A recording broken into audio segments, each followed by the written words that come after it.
Fi stqarrija l-Knisja ħabbret li m'għandha l-ebda responsabilità legali xiġġor dwar l-abbuż sesswali li seħħ fuq is-Subien f'Dar San Giuseppe. Żewġ saċerdoti ġew ikkundannati 11-il sena bejniethom wara l-instabu ħatja tal-abbuż sesswali. Isegwi din id-deċiżjoni l-Knisja permezz tal-Arċisqof kienet bdiet sensiela tal-laqgħat mal-avukat tal-vittmi sabiex ikun diskuss x'tip ta' kumpens jistgħu jingħataw. Li laqgħat kienu qed jiġu deskritti miż-żewġ naħat bħala pożittivi iżda li kollox dar ta' taħt fuq meta fuq talba tal-Knisja il-ħamis saret it-tielet laqgħa li nżammet segreta.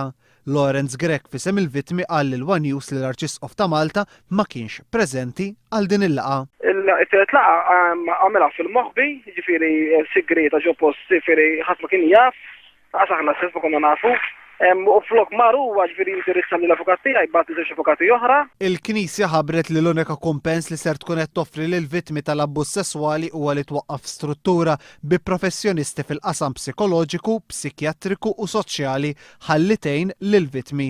Il-vittmi qalu li huma diżappuntati b'din id-deċiżjoni. Issa ġifieri issa ir-reġgħet injuratna.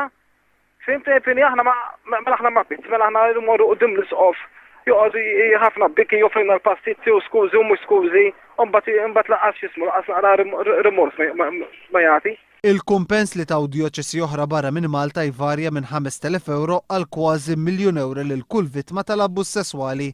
Fil-każ ta' Malta l-vittmi qalu li mhux qed jitolbu xejn speċjali aktar milli ngħata barra minn Malta. Sħabi batew u għasabna fejn joqogħdu xi ħaġa li tikkompensjom taħsara palma ġara barra minn Malta. Kummenti lil One News l-avukat tal-vittmi Patrick Valentino qal li nhar is-Sibt ser ikunu qed jindirizzaw konferenza tal-aħbarijiet u qal li bid-deċiżjoni tal-Kurja li ma toffri l-ebda kumpens lil vittmi l-unika alternattiva li hija li jieħdu l-każ il-qorti u jibdew proċeduri ċivili.